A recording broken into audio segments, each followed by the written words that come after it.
Welcome to Jersey Reads the Classics, an audiobook podcast delving into the finest works of our literary masters. Unfortunately, it's read by this woman. What the hell? Who cares? Let's go on an adventure. Hello, and welcome back to, I like to say, a new season of Jersey Reads the Classics. Hello, my friends. It's so nice to have you back where you belong. So, as some of you know who've seen the show and has been up on it, we have finished The Wonderful Wizard of Oz by L. Frank Baum. And now we are moving on to another book. However, this time I decided, because fall is soon coming, so is Halloween. I'm going to do a special Halloween edition and all that good stuff. That instead of doing a book that is sequential and all that, I was going to do something kind of scary and kind of grim. Which leads me into where I'm going, kind of dark. And I've decided to do the fairy tales by the Brothers Grimm, because they're all the fairy tales that some know and don't know, and there's tons of them, and they're not as pretty as Disney makes them out to be.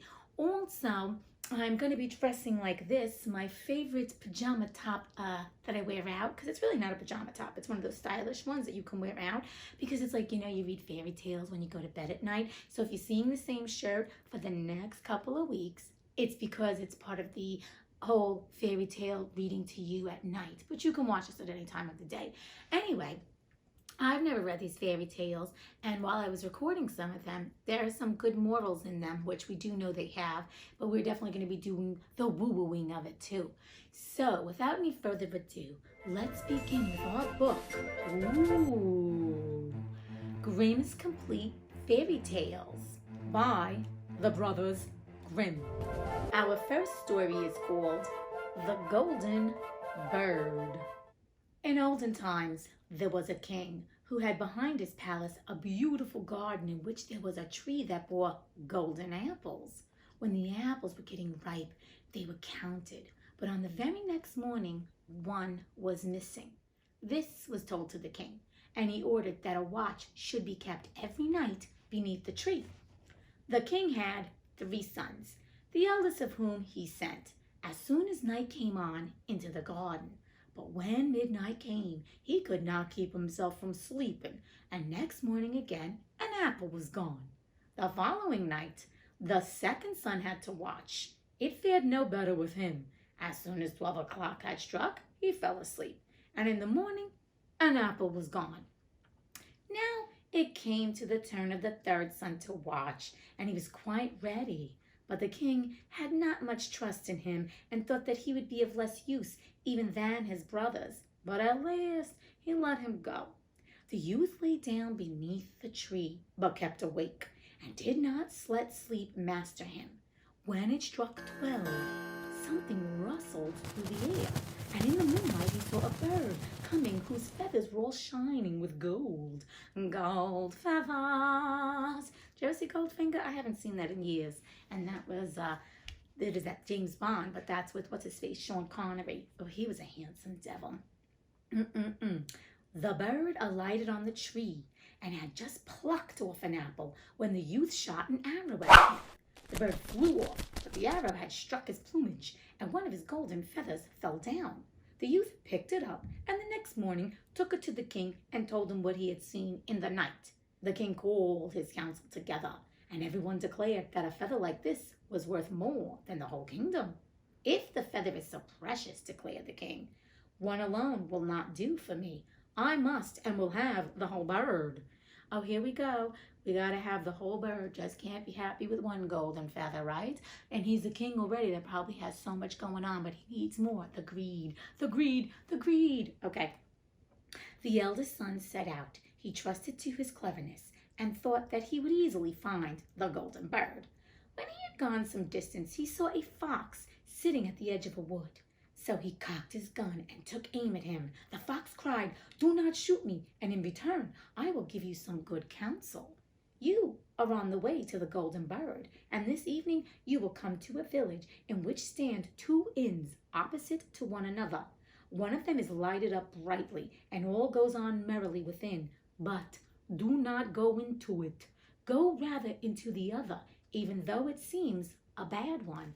Ooh, foreshadowing. Okay, the fox is telling him, don't go into the beautiful inn, go into the shitty one. Okay, just don't go into those youth hostels. I don't watch those movies, hostels, even though I love scary movies. That's just gory to me. And at this age, I definitely wouldn't go into a hostel. I wouldn't also qualify to be in a youth hostel. Hello. How can such a silly beast give wise advice, thought the king's son, and he pulled the trigger. But he missed the fox, who stretched out his tail and ran quickly into the wood. So he pursued his way, and by evening came to the village where the two inns were. In one, they were singing and dancing. The other had a poor, miserable look. I should be a fool indeed, he thought, if I were to go into the shabby tavern. Remember, he was told to go into that one and pass by the good one. So he went into the cheerful one, lived there in riot and revel, and forgot the bird and his father and all good counsels. Ain't that a bitch? Little selfish, little entitled brat. When some time had passed, and we never know when the time has passed because they never tell us, and the eldest son, for month after month, okay, we got month after month, did not come back home, the second set out, wishing to find the golden bird. The fox met him as he had met the eldest, and gave him the good advice, of which he took no heed. He came to the two inns, and his brother was standing at the window of the one from which came the music, and called out to him. He could not resist, but went inside and lived only for pleasure. God, don't you love this? They're like going in and let's see what's going to happen. See, they're greedy. They're like their father. You see, the father's lost two sons because they're just like him. Again, some time passed, and then the king's youngest son wanted to set off and try his luck. But his father would not allow it. It is of no use, said he. He will find the golden bird no better than his brothers, and if a mishap were to befall him, he knows now how to help himself. He is a little wanting at the best. But at last, as he had no peace, he let him go. Again, the fox was sitting outside the wood and begged for his life and offered his good advice. The youth was good-natured and said, "Be easy, little fox. I will do you no harm." I like that. "Be easy, little fox. I will do you no harm." "You shall not repent it," answered the fox, "and that you may get on more quickly, get up behind on my tail." And scarcely had he seated himself when the fox began to run, and away he went over stock and stone till his hair whistled in the wind. When they came to the village, the youth got off. He followed the good advice, and without looking round, turned into the little inn, where he spent the night quietly. The next morning, as soon as he got into the open country, there sat the fox already and said, "I will tell you further what you have to do. Go on quite straight, and at last you will come to a castle, in front of which a whole regiment of soldiers is lying. But do not trouble yourself about them, for they will be asleep and snoring. Go through the midst of them straight into the castle, and go through all the rooms, till at last you will come to a chamber where a golden bird is hanging in a wooden cage. Close by there stands an empty gold cage for show, but be aware of taking the bird out of the common cage and putting it into the fine one, or it may go badly for you." Okay. It's kind of like the two inns. Remember, he said, don't go into the good inn, go into the shabby inn. Now he's saying, don't move the freaking golden bird from the wooden shit cage to the golden cage. Okay? With these words, the fox again stretched out his tail, and the king's son seated himself upon it, and away he went over stock and stone till his hair whistled in the wind. When he came to the castle, he found everything as the fox had said. The king's son went into the chamber where the golden bird was shut up in a wooden cage, while a golden one stood nearby, and the 3 golden apples lay about the room. But, thought he, it would be absurd if I were to leave the beautiful bird in the common and ugly cage. Okay, so already right now he's not listening to Fox. Okay, so he opened the door, laid hold of it, and put it into the golden cage. But at the same moment, the bird uttered a shrill cry. The soldiers awoke, rushed in, and took him off to prison. The next morning, he was taken before a court of justice, and as he confessed everything, was sentenced to death. Well, at least he confessed. But you see, the fox has laid out everything for him, and everything has been there for him. But what is he doing, my friends? He's not listening. I mean, he's better than his brothers.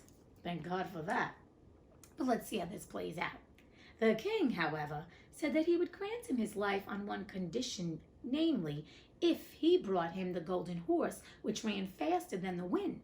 And in that case, he should receive, over and above as a reward, the golden bird. Fair trade. The king's son set off, but he sighed and was sorrowful, for how was he to find the golden horse? But all at once he saw his old friend the fox sitting on the road. "Look," said the fox, "this has happened because you did not give heed to me. However, be of good courage. I will give you my help and tell you how to get to the golden horse.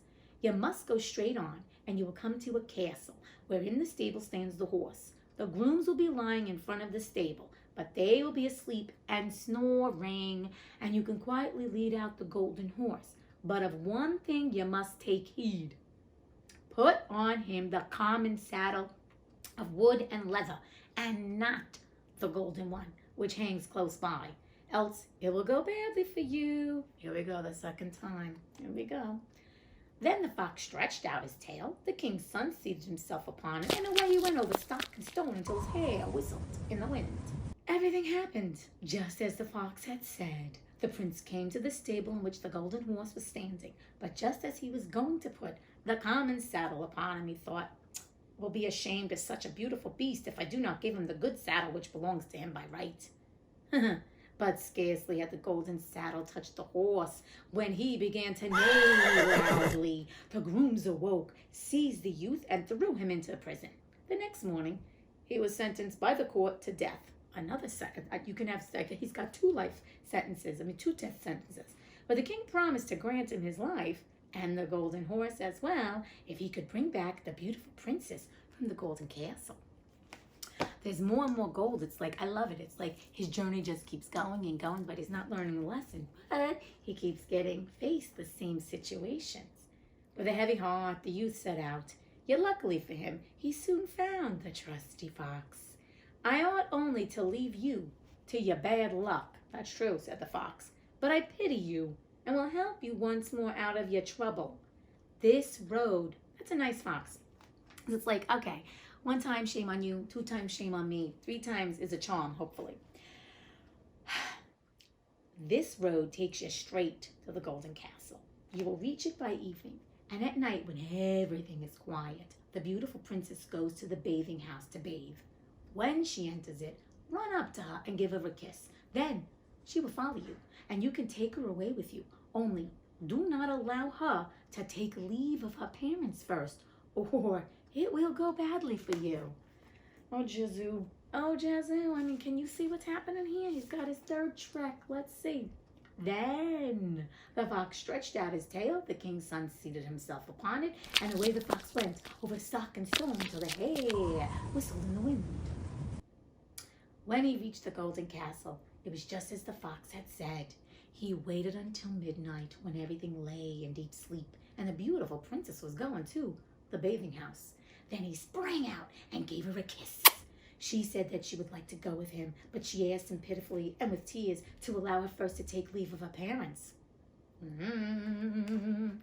No. Everything is like, no, red flag, don't.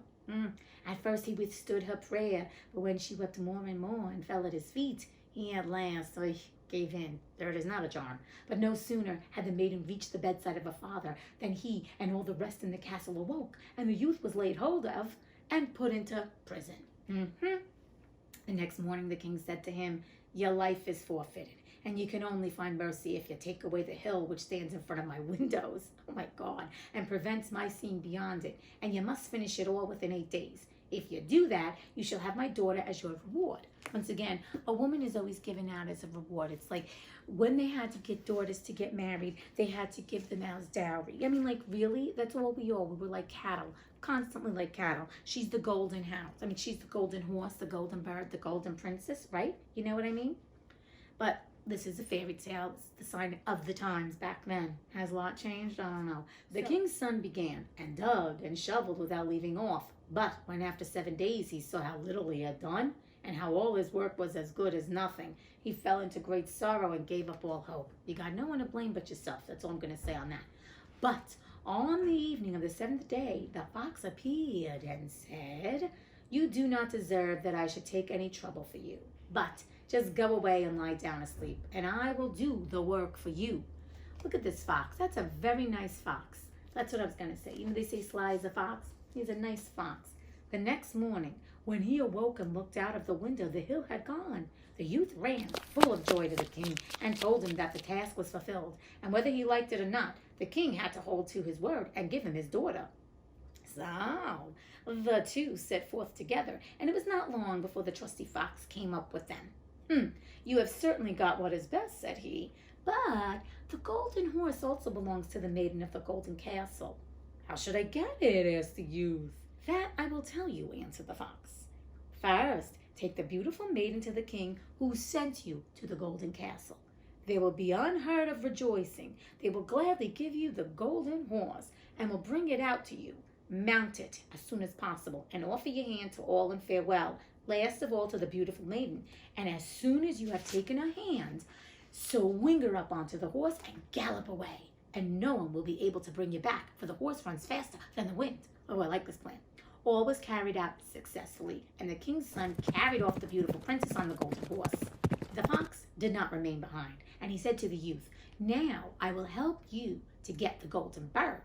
When you come near the castle where the golden bird is to be found, let the maiden get down, and I will take her into my care. Then ride with the golden horse into the castle yard. There will be great rejoicing at the sight, and they will bring out the golden bird for you. As soon as you have the cage in your hand, gallop back to us and take the maiden away again. When the plan had succeeded, and the king's son was about to ride home with his treasures, the fox said, Now, you shall reward me for my help. What do you require for it? Asked the youth. When you get into the wood yonder, shoot me dead and chop off my head and feet. Oh, no. No. Let's see it, but he wants it. That would be fine gratitude, said the king's son. I cannot possibly do that for you. The fox said, If you will not do it, I must leave you. But before I go away, I will give you a piece of good advice. Be careful about 2 things. Buy no gallows flesh, and do not sit at the edge of any well. And then he ran into the wood.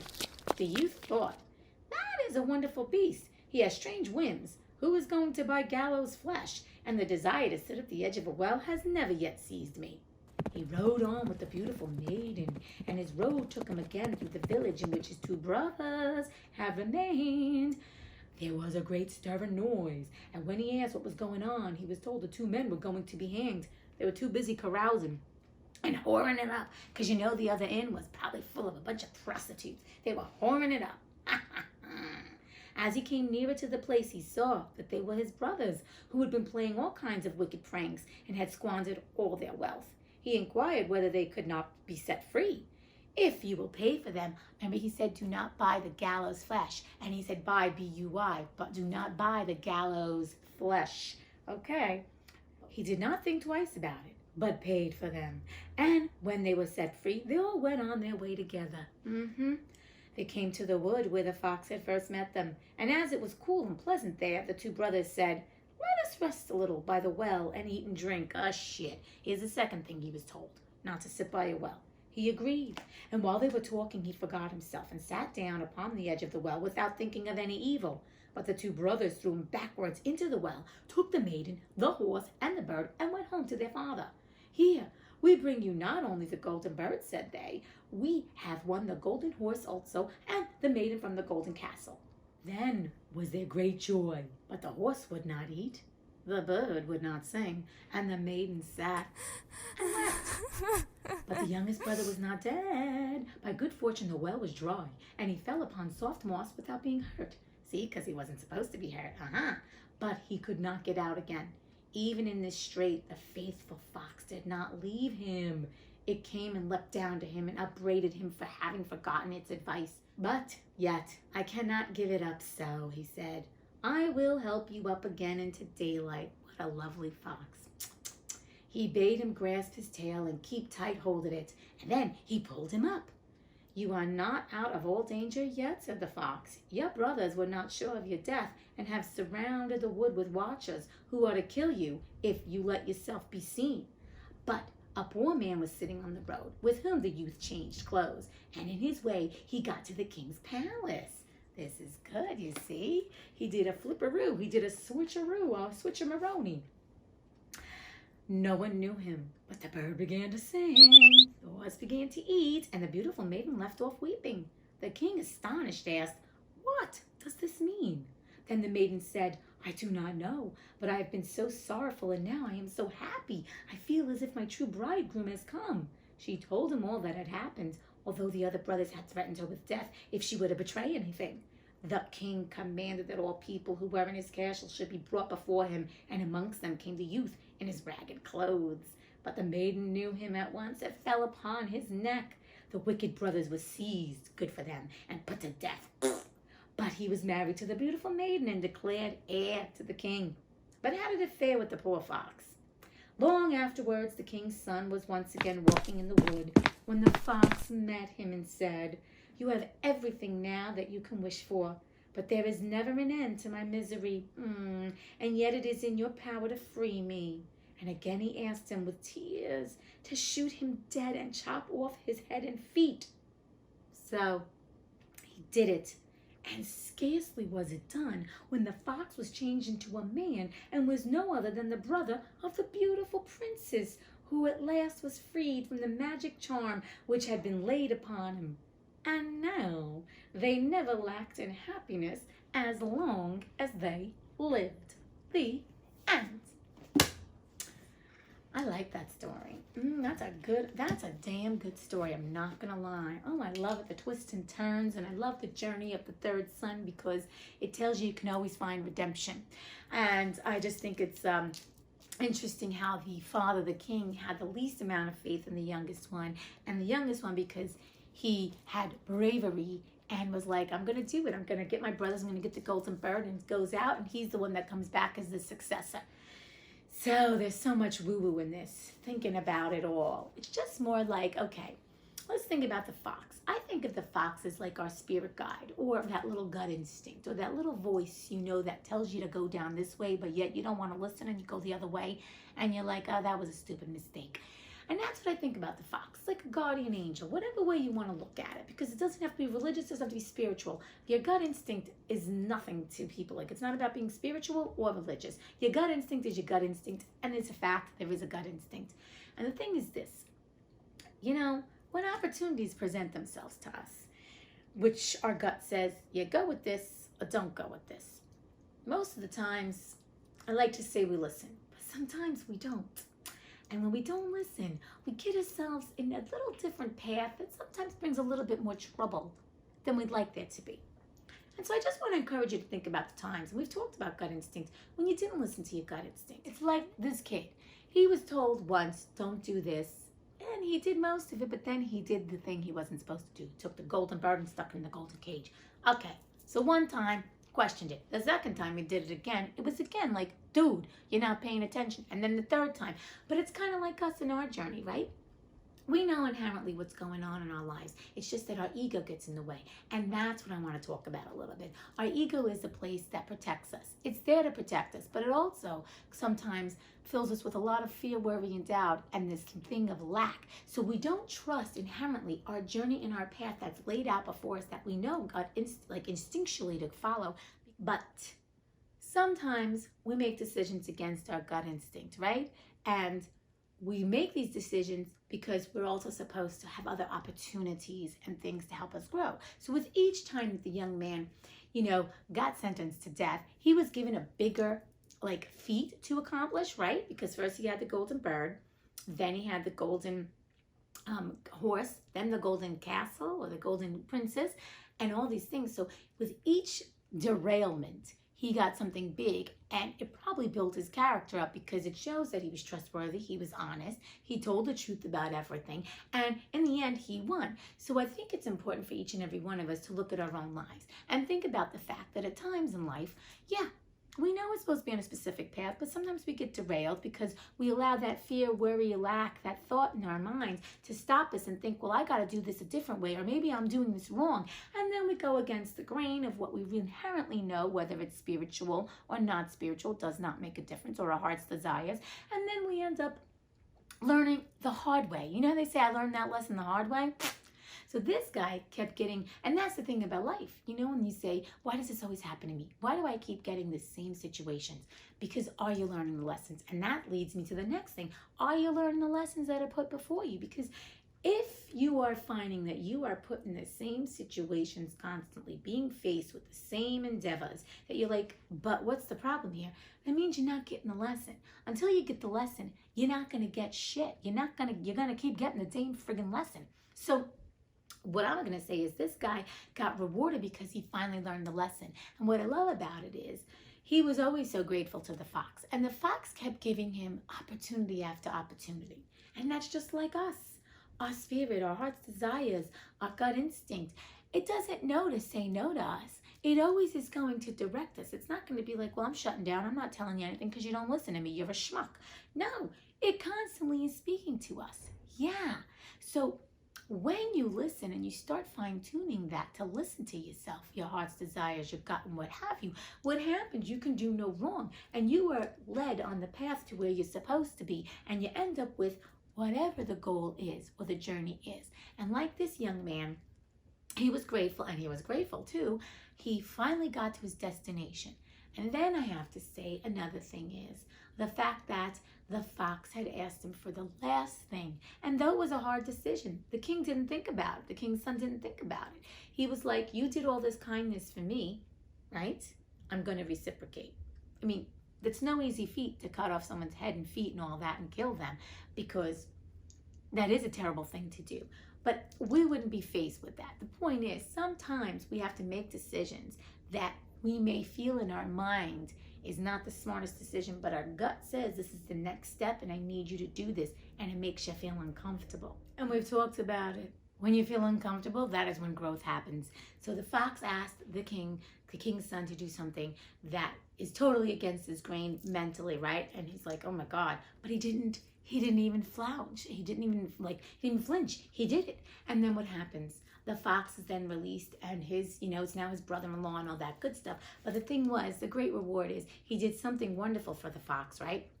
And the reward is the fox is now free of this terrible curse. But also, he didn't question, finally, what his gut instinct told him to do. He did it without having fear, worry, and doubt, and he did it. And that's the point. Because remember, the fox for me is just your gut instinct, your heart's desires, the little spirit telling you what to do. We're not talking about like going out there and killing somebody. The point is, that's not what I'm talking about. We're talking about something that might be you're on a trek to do something, and the next step is to really step out of your comfort zone to do something that you're like, okay, my gut's telling me I need to sign up for this new course or this new job, or go and apply for this that I never thought I would do, or maybe initiate a relationship or try a relationship with this person, whatever it is. And you're like, but your mind is like in fear. No, but your gut's like, no, I'm being told to do this. My spirit's telling me to do it. My heart's desires. That's what I'm talking about. Okay, so let's clarify that for the record, because fairy tales are not literal. We're not saying in literal sense. We are actually talking about them as metaphors, right, for life. So I will also say at the end of the day, for listening to his gut and everything, he gets rewarded. So where in your life have you been rewarded? Think about the times that you were rewarded for listening to your gut, and for the times that you did derail. And once again, we've talked about it. When you get derailed, I don't think it means that, oh my God, you did the worst thing ever. Yes, sometimes some decisions are better than others, but it also is to affirm right now that when you do listen to your gut instinct, how it worked out, and that to trust yourself. And if you're saying to me, Rosie, you talk about gut instinct, but I don't know how to get clear with that. You know what? To get clear that is, if you have a decision to make, see how it feels in your gut or somewhere else. Pain in the body shows up when things don't feel right. And say something doesn't feel right to you, you'll know. And you just have to get quiet with yourself and trust in yourself. And also get clear. And I say get quiet in terms of meditation, or listen to music that puts you in a nice calm place and ask your question, or before you go to bed at night. Ask a question and then sleep on it. Sometimes in the morning, because of bed, your subconscious does a lot of work when you're sleeping.